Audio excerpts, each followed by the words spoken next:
Hello, okay, this was Comic-Con Day 3, and this was the biggest day of the con so far by, well, I'd say a country mile.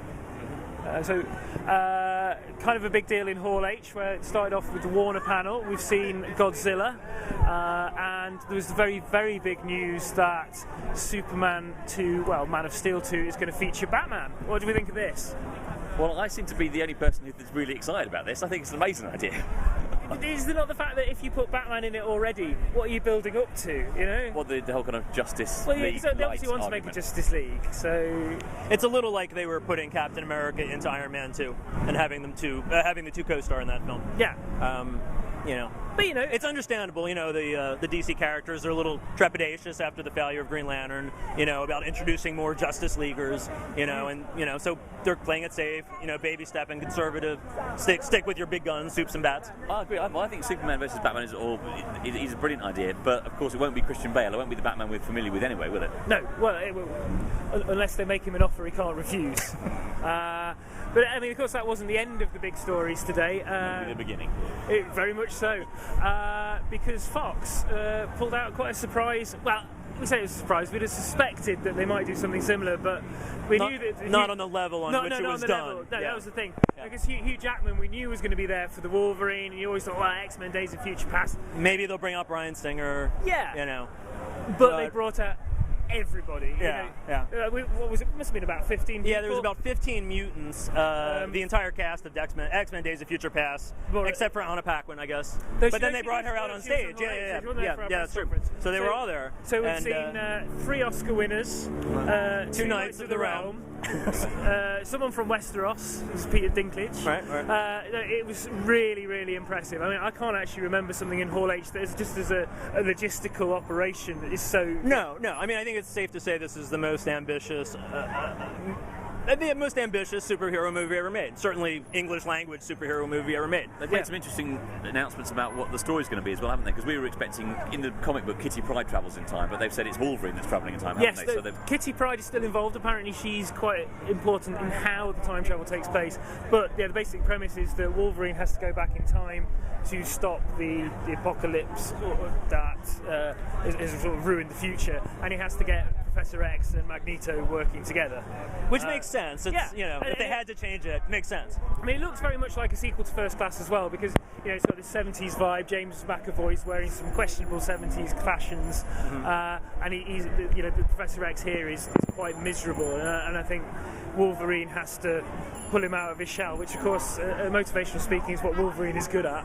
Yeah. Snicked. But that wasn't even the end of the day, was it? No, it wasn't. Though it perhaps was It was actually a bit of an anticlimax for Marvel, because Marvel has got used to ending the con on this high. They always get the last slot on the Saturday night.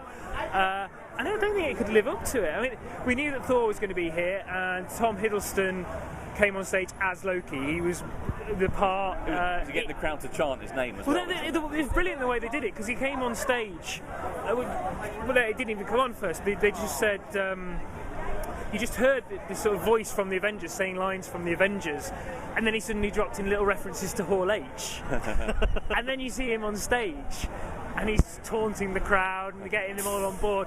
You realise that he could take over the world. Did he call them Mewling Quims? He did. Oh, good. It was like, back off, you Mewling Quim. Or something. Brilliant. Awesome. So we saw a bit of footage from that. Then we got the cast of Captain America: The Winter Soldier. Yeah. Saw a bit of footage from that. So we met the Falcon. We did. Tony Mackie. In the footage, we actually did see the Falcon unfurl his wings and fly. In the press conference afterwards, he said that if he got a chance to become a full-time member of the Avengers, the first thing he'd do would kill Iron Man, so he'd be the only Avenger who could fly. Yes. Good shout. Good shout. Right. And also, a bit more helicopter action. Helicopter action would be boring. And the Winter Soldier, who looks the part, the Crow-style eye makeup. That was the big reveal at the end. And they did say that it's going to follow quite closely to the Ed Brubaker sort of classic arc. And I guess it cemented the notion that Black Widow, Scarlett Johansson, really is the female lead in the film. It's going to be very much a double act between Captain America and Black Widow. And that wasn't all. Because then... Raccoon! Unfortunately he wasn't there, but they flew over the entire cast of Guardians of the Galaxy from London, where they're filming at the moment. And we showed a bit of footage from it. It looks fantastic. It looks like it was a fun, jokey Star Wars space opera. Yeah. Yeah. We saw Rocket Raccoon in action, though he couldn't turn up. He had to be somewhere else or something. As did Groot, though he was in the footage. Now, I really like the look of it. Doctor Who fans will have been a little bit shocked, though, because Karen Gillan turned up with no hair. Yep. It's quite an interesting reveal. She's up there, and she looks completely normal, and then the wig comes off. So, yeah, a few shocked Doctor Who fans. And again, there was a little bit more, and I sort of emphasised a little, because Joss Whedon came on stage to make his annual appearance and played a sizzle reel, a little teaser trailer for Avengers 2. And as a capstone to the entire convention, really. Yeah. Movie-wise, gave the title. I mean, this is the end of the movie schedule, and we know that it is going to be called Age of Ultron. So they're playing off Marvel's recent summer event. What do we think about that? Well, it's highly unexpected, right? Because I guess everyone thought that Thanos would be the big bad in this one. Yeah. But it kind of makes sense now. We've been seeing the Vin Diesel tweets about him coming in, rumors that he might be the Vision, who was created by Ultron. So it's kind of neat that they're following that. Yeah. So yeah, I mean, this has been the day that Comic-Con got really, really exciting. Some really, really big news. Day shit got real. We know what we're going to be talking about in 2015.